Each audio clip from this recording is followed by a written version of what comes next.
जन चेतना यात्रा के महानायक, हमारे सबके मार्गदर्शक परम आदरणीय अडवाणी जी, आदरणीय शरद जी, अरुण जी, सुषमा जी, मंच पर उपस्थित मंजीत सिंह जी, रामदास जी, थंबी दुराई जी, हमारे पूर्व अध्यक्ष राजनाथ सिंह जी, वेंकैया जी, अनंत कुमार जी, रविशंकर प्रसाद जी, शिवसेना के माननीय गीते जी, उपस्थित सभी प्रमुख नेतागण और उपस्थित भाई और बहनों, अडवाणी जी ने जब यात्रा की शुरुआत की थी, उसका निर्णय जब हुआ था, तब उनके मन में वेदना थी कि कैश फॉर वोट के हमारे निरपराध सांसदों को, सुधीर कुलकर्णी जी को, हिंदुस्तानी जी को कांग्रेस के सरकार ने उनके ऊपर अन्यायपूर्वक रीति से एफआईआर दर्ज करके उनको जेल में भेजा था। अडवाणी जी के संवेदनशील मन को इस बात ने बहुत अस्वस्थ किया था और उसी समय उनके मन में विचार आया था कि भ्रष्टाचार के खिलाफ यह सच्चाई देश के जनता को बतानी चाहिए और इसीलिए यात्रा के विचार की शुरुआत हुई थी। अडवाणी जी, आपने 40 दिन के इस यात्रा में देश की जनता का जनजागरण इतना यशस्वी रूप से किया है कि इस यात्रा को जनता का जो समर्थन मिला है और आज भी जनता यहां दिल्ली में आपके स्वागत के लिए जिस प्रकार से आई है, वह इस बात को सिद्ध करती है कि जिस संकल्पों को लेकर आपने जन चेतना यात्रा शुरुआत की थी, उसको बहुत बड़ी सफलता मिली है, बहुत यशस्वी सफलता मिली है और जिस बात के लिए मैं आपका बहुत बहुत अभिनंदन करता हूं और आपको बहुत बहुत धन्यवाद देता हूं।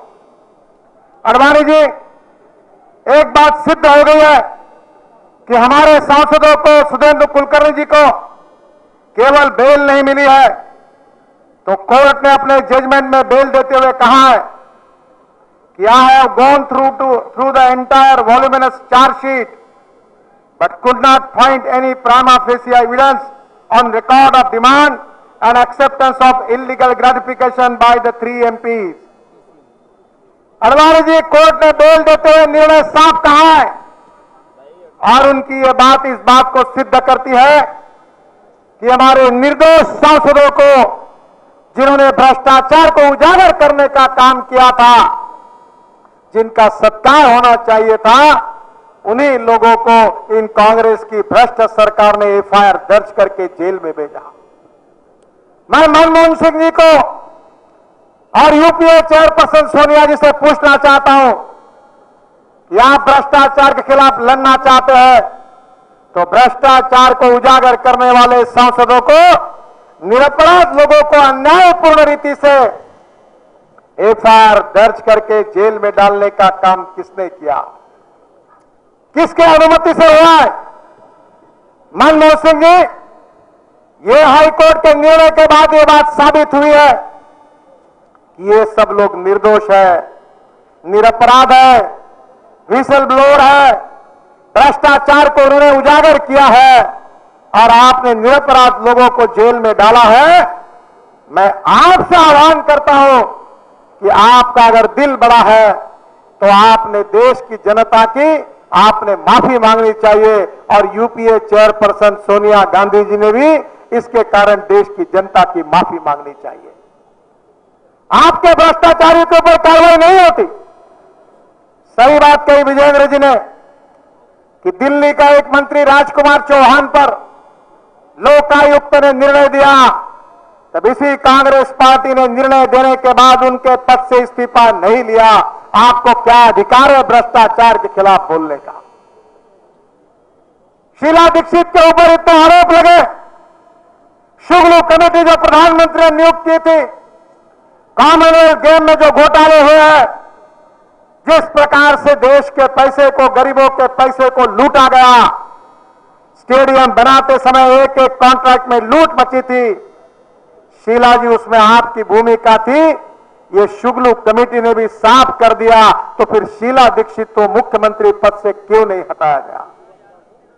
जवाहरलाल नेहरू स्टेडियम के लिए कपड़ा लाया अमेरिका से, सिलाया मेक्सिको में, रोपवे लाई जर्मनी से, नटबोल्ट लाई स्विट्जरलैंड से, और संडास पर टाइल्स चिपकाने के लिए मजदूर लाया ऑस्ट्रेलिया से, और आर्किटेक्ट ऑस्ट्रेलियन, कंसल्टेंट ऑस्ट्रेलियन, और जो काम 120 करोड़ रुपए में होना चाहिए था उस पर 980 करोड़ रुपए का देश को चूना लगाया।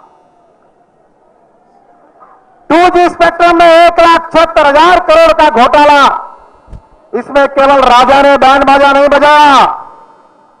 भले राजा भ्रष्टाचारियों की बारातों का दुल्हा हो, पर चिदंबरम जैसे अनेक कांग्रेसी राजा के साथ भ्रष्टाचार का बैंड बाजा बजाने में शामिल थे।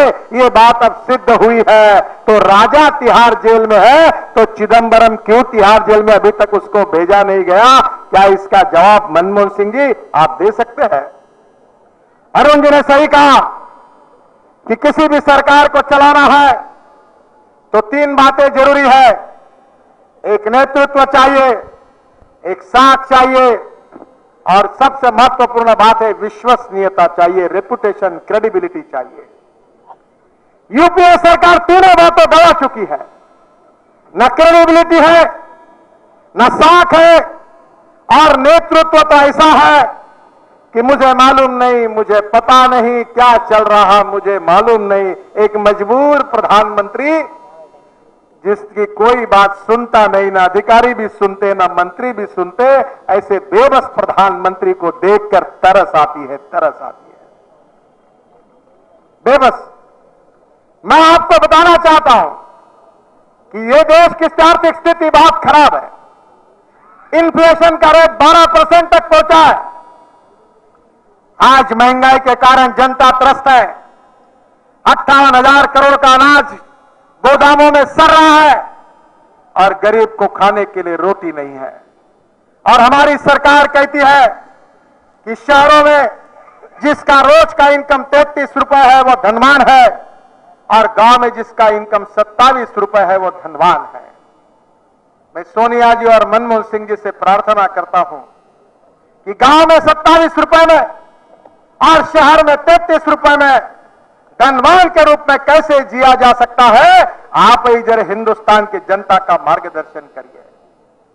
बहन और भाइयों, गरीबी हटने के बजाय गरीबी समाप्त हो रहे, गरीब समाप्त हो रहे। इन्फ्लेशन का रेट 12%, फूड इन्फ्लेशन का रेट पहुंचा है। इन्वेस्टमेंट कम हो रही है, युवा बेरोजगार है, देश का भविष्य खतरे में है।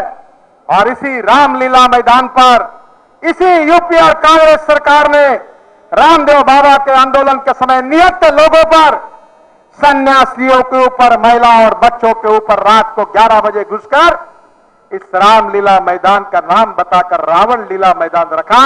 ये दर्दनाक इतिहास हम कभी भूल नहीं सकते। आपको इसका हिसाब देना होगा।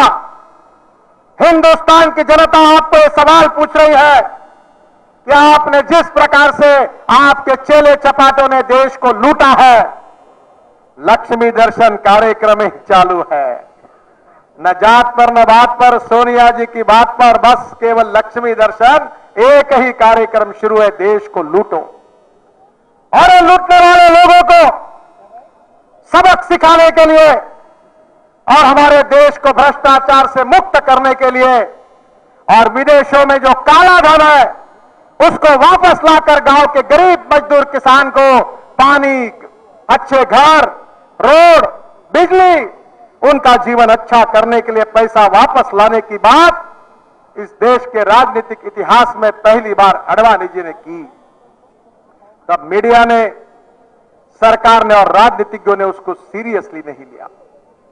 मनमोहन सिंह जी ने कहा था कि हम तुरंत 100 दिन के अंदर इनको वो पैसा वापस लाएंगे, नहीं लाया। अब तो ये पैसा 22 लाख हजार करोड़ है, इसकी चर्चा हो रही है। अडवाणी जी, आपकी सफल यात्रा को हिंदुस्तान की जनता ने समर्थन दिया है। मैं आपसे प्रार्थना करूंगा कि ये यात्रा, ये संघर्ष की शुरुआत है। जब तक विदेशी बैंकों में रखा हुआ काला धन पूरा हिंदुस्तान में वापस नहीं आएगा, तब तक भारतीय जनता पार्टी ये संघर्ष को जारी रखेगी और आपके नेतृत्व में लड़ती रहेगी।